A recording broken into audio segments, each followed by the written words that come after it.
Hello everyone. I want to thank those of us that are sharing these videos. I am grateful. I appreciate you all. I love you all. Mwah. Thank you, and thank you.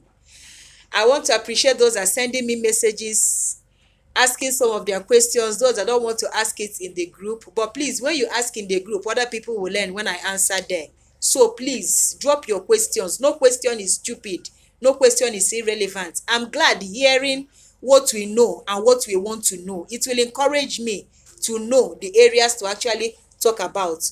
Also, if you have other topics that you know you want us to learn, feel free to drop them. I'll talk about them. Today, I want to quickly talk about febrile convulsion, seizure in children that are having fever. That is febrile convulsion. I told us in one of my videos that fever has complications. One of those complications is seizure, fit, convulsion, whichever one you want to call it. Children can have seizure, can have convulsion from fever. So that is febrile convulsion.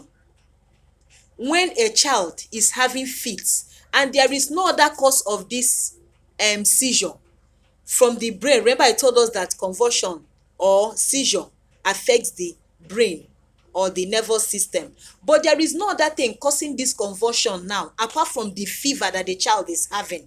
That is febrile convulsion, and it's very common in children. Some people ask, is my child going to come down with epilepsy or seizure problems later in life? I will answer it at the end of this video. Some people will ask, is this convulsion going to happen again in this child? I will answer it at the end of this video. Let's start. Now, when a child has fever, I've told us what to do. When a child has fever, please try to bring down that temperature. If you don't bring down that temperature, the child might have a fit. I've talked to us about what to do when a child has fever.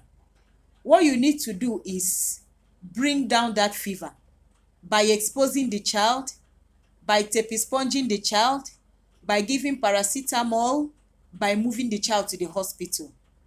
These are the only things I want you to do in the house.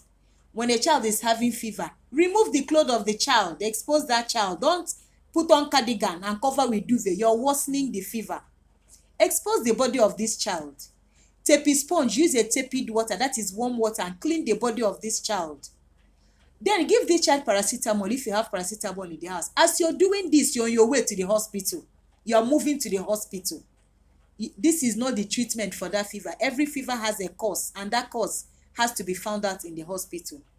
Now, when you do this, you reduce that temperature. The child is not likely to come down with fits, with seizure, with convulsions. But when you leave this child in the house, doing all the wrong practices that some of us do, giving them herbal concoctions, pouring olive oil all over the body, or other forms of oil, palm kernel oil, you are worsening the fever, and this child may likely come down with convulsion. Now, let me answer those questions people usually ask that I talked about in the beginning of this video. Is my child going to have this seizure again? Most likely your child will have this seizure again. 1/3 of the children, that's 30% of children that have febrile convulsions are likely to have it again. That is one. Is my child going to have seizure disorders later in life? 30% of children that have febrile convulsions are likely to come down with recurrent seizures later in life. So what does this teach you? It's better you don't allow this child to have seizure. So handle this fever well. Move this child to the hospital so that the child doesn't come down with convulsion in the first place. But remember, there are children that in their families, they have seizure problems. So such children are also at risk to have seizures later in life. So I want to thank you at this point. Like I told us, it's a short video. I don't want this video to be long because I'm running out to somewhere at the moment. So please share this video, like, comment, ask those questions. I want to hear them. I want to ensure you're following. I want to ensure you're learning. I want to know what you want to hear. Thank you for those of us that have shared this video. I am grateful. I appreciate you all.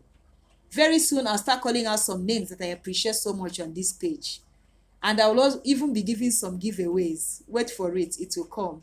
So thank you once again. Have a beautiful day. Bye bye.